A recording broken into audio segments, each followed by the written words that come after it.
Hello everyone, welcome to our YouTube channel idea decoration. आज हम शुरू करेंगे अष्टांग से देकर चैप्टर नंबर 3 जो कि ऋतुचर्या। वातावरण की प्रकृति का प्रभाव हमारे शरीर पर सीधे पड़ता है। जलवायु परिवर्तन से भूमि में होने वाला अनाज, फल, सब्जी आदि पर भी प्रभाव पड़ने से हमारे शरीर पर भी प्रभाव पड़ना स्वाभाविक है।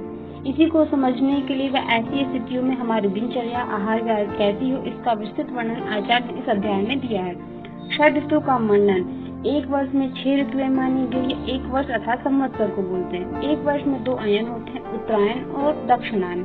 उत्तरायण में सूर्य का बल अधिक बलशाली होता है, जिसकी वजह से सूर्य मनुष्य के बल को अपनी ओर खींचकर उसे निर्बल बना देता है। अर्थात उत्तरायण में सूर्य का बल इतना ज्यादा होता है कि वह मनुष्य के बल को खींचकर उसे दुर्बल बना देता है। दक्षिणायन में सूर्य का बल कम होने के कारण मनुष्य का बल अधिक होता है। यह प्रकृति के अपने स्वभाव से होता है। उत्तरायण को आग्नेय काल या आदान काल भी कहते हैं। दक्षिणायन को सौम्य काल या विसर्ग काल भी कहते हैं। उत्तरायण में 3 ऋतुएं आती हैं, शिशिर, बसंत, ग्रीष्म। और दक्षिणायन में 3 ऋतुएं आती हैं, वर्षा, शरद और हेमंत। इसको हम ऐसे याद कर सकते हैं, शिव जी बसे हैं।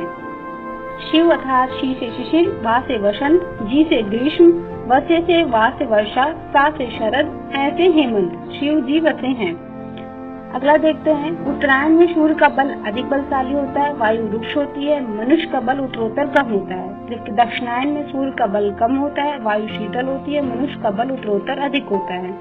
मनुष्य का बल शिशिर और हेमंत ऋतु में अधिक बलवान होता है, बसंत और शरद ऋतु में मध्यम होता है, ग्रीष्म और वर्षा ऋतु में निम्न होता है।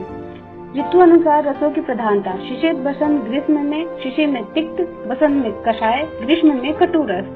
इस तीनों ऋतुओं में रुक्ष ज्यादा होता है, वात अधिक प्रकोपित होता है। वर्षा में आम्ल रस, शरद में लवण रस और हेमंत में मधुर रस प्रदान होता है। इसमें हम सबसे पहले देखते हैं हेमंत ऋतु। हेमंत ऋतु में अग्नि अधिक बढ़ी हुई होती है, अतः स्निग्ध रसों का सेवन करना चाहिए, जैसे मधुर, अम्ल और लवण रस का सेवन करना चाहिए। हेमंत ऋतु में हमारी जठर अग्नि बहुत ज्यादा होती है, जिसकी वजह से हम स्निग्ध रस का सेवन करते हैं। इसमें वातघन तैलों से मर्दन करना चाहिए, अध्ययन करना चाहिए व उद्वर्तन करना चाहिए। मांस रस, मन, चूड़ामणि सेवन करना चाहिए। गेहूं, उड़द, गन्ने का रस, दूध का सेवन करना चाहिए। निर्वात उष्ण ग्रह में निवास करना चाहिए। जेनताप सेवन करना है। शरीर शुद्धि उष्ण जल पान या शीतल जल लेना, अर्थात शरीर की शुद्धि के लिए उष्ण जल लेना चाहिए। पान के लिए सुखोष्ण जल ले सकते हैं। बहुत ज्यादा शीतल जल का हमें पान नहीं करना चाहिए, क्योंकि हेमंत ऋतु में शीतलता ज्यादा होती है। अगर हम शीतल जल का सेवन करेंगे तो हमारे शरीर में दोष प्रकोपित होने लगेंगे। शिशिर ऋतु भी हेमंत ऋतु के समान होती है, परंतु रुक्षता अधिक होने के कारण अधिक स्निग्धकर व उष्ण द्रव्यों का सेवन करना चाहिए। शिशिर ऋतु में ठंडी थोड़ा ज्यादा हो जाती है, इसकी वजह से हमें स्निग्ध और उष्ण द्रव्यों का सेवन थोड़ी अधिक मात्रा में हेमंत ऋतु के मुकाबले करनी चाहिए। बसंत ऋतु। शीत ऋतु में संचित कफ बसंत ऋतु में सूर्य की किरणों से पिघलकर कफज विकारों को उत्पन्न करता है। यह मंदाग्नि करता है, इसलिए कफ नाशक कर्म करना चाहिए। अतः तीक्ष्ण वमन, नस्य आदि कफ नाशक कर्म करें। लघु व रुक्ष भोजन लें। व्यायाम, रुक्ष उद्वर्तन कराएं। कपूर, चंदन, अगरू व केसर का लेप करें। पुराना गेहूं, मधु, जांगल मांस, सूल्य मांस लें। विभिन्न आसव, अरिष्ट, सीधु, माधवी का सेवन करें। सोठ, असन, मधु, मोथे से पकाए हुए जल सेवन करने से अग्नि भी बढ़ती है व कफ का भी नाश होता है। त्याज अर्थात जो चीजें वर्जित हैं उन्हें गुरु, शीतल, स्निग्ध व भोजन न करें। दीवा तप न करें। मधुर अम्ल रस का त्याग करें, जिसकी ये सारी चीजें कफ को प्रकोपित करती है और कफ प्रकोपित होने की वजह से रोग उत्पन्न होंगे। अगला आता है ग्रीष्म ऋतु। सूर्य अति तीक्ष्ण होकर मनुष्य के स्नेहों को नष्ट करता है, वात वृद्धि करता है, इसलिए हमें वात नाशक व कफ वर्धक व पित्त नाशक कर्म करें। मधुर अन्न, लघु, शीतल, स्निग्ध द्रव पदार्थों का सेवन करना चाहिए। शीतल जल से स्नान करने के बाद शर्करा युक्त सत्तू ले। शालीधान को जांगल मांस रस से ले। शशांक किरण सेवन। कपूर के टुकड़ों से युक्त भोक्ष पदार्थों को महिष क्षीर से ले। महिष क्षीर अर्थात भैंस के दूध। चंद्रमा की चांदनी में रात बिताएं। त्याज्य, मध्य, लवण, कटु, अम्लरस, व्यायाम व सूर्य की किरणों का त्याग करना चाहिए हमें, अर्थात इनका सेवन नहीं करना चाहिए। वर्षा ऋतु। तीनों दोष प्रकोपित हो जाते हैं, अत्यधिक मंदाग्नि रहती है। साधारण विधि। तीनों दोष नाशक हो ऐसी विधि को अपनाना चाहिए। अग्नि प्रदीप्त करने वाले कर्म को करना चाहिए, क्योंकि इस समय अत्यधिक मंदाग्नि होती है। वर्षा का जल या कुएं का जल ही लेना चाहिए। भोजन में मधु का प्रयोग अवश्य करना चाहिए। अम्ल लवण व स्नेह युक्त भोजन करना चाहिए। पुराना गेहूं, मध्य, अरिष्ट, सौवार्चल नमक, पंचकोल सिद्ध पेय का पान करना चाहिए। पैदल नहीं चलना चाहिए। अस्थापन बस्ती लेनी चाहिए। त्याज्य कर्म अर्थात जो निषेध है, जो ग्रीष्म ऋतु में हमें नहीं करना चाहिए। नदी का जल, उद्मंथन अर्थात जल में घोला हुआ सत्तू, दीवा स्वप्न, परिश्रम, धूप से बचना चाहिए। शरद ऋतु वर्षा में संचित पित्त प्रकुपित होकर पित्तज विकार को उत्पन्न करता है, इसलिए पित्त नाशक कर्म करना चाहिए अर्थात तिक्त, घृत, विरेचन व रक्त मोक्षण कार्य कराना चाहिए। पित्त नाशक रसों का अर्थात जो कषाय, तिक्त, मधु हो उनका सेवन करना चाहिए। मूंग, चीनी, आंवला, मधु आदि लघु अन्न का सेवन करना चाहिए। ये सारी क्रियाएं हमें शरद ऋतु में करनी चाहिए। अगला आता है हंसोदक। सूर्य की किरणों से तप्त व चंद्रमा की किरणों से शीतल व पवित्र जल को हंसोदक कहते हैं अर्थात ऐसा जल जो सूर्य की किरणों में भी तप्त हुआ हो प्लस चंद्रमा की किरणों में शीतल भी हुआ हो, वो पवित्र जल हो जाता है, जिसे हंसोदक कहते हैं।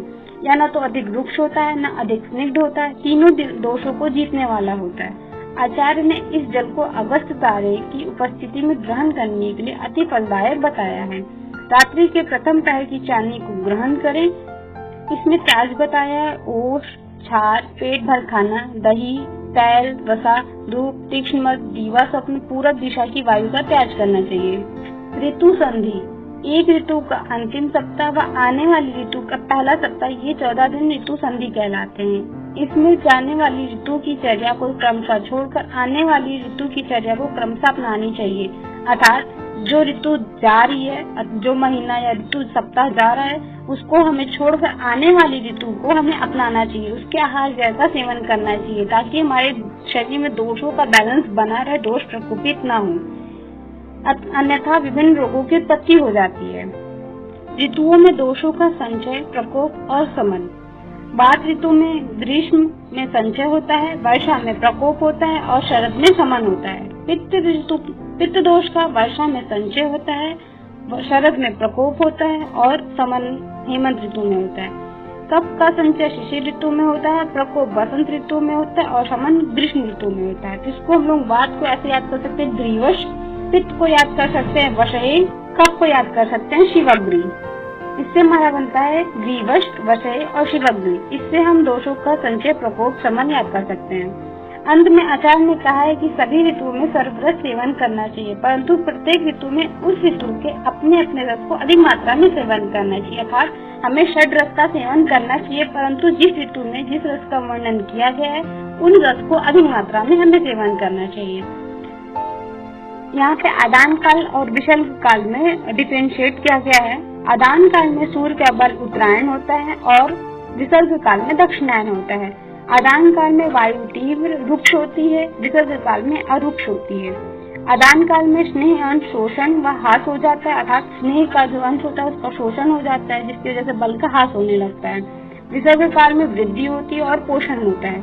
आदान काल में स्वभाव होता है आग्नेय होता है, विसर्ग काल में सौम्य होता है। आदान काल में 3 ऋतु आती हैं, शिशिर, बसंत और ग्रीष्म। विसर्ग काल में आती है वर्षा, शरद और हेमंत। आदान काल में क्रमशः तिक्त, कषाय, कटु रस आते हैं और विसर्ग काल में अम्ल, लवण व मधुर रस आते हैं। इस तरह से हमारी ऋतुचर्या की जितनी इम्पोर्टेंट चीजें थी वो सारी खत्म होती हैं। अगले वीडियो में हम नेक्स्ट चैप्टर को पढ़ेंगे। Thank you.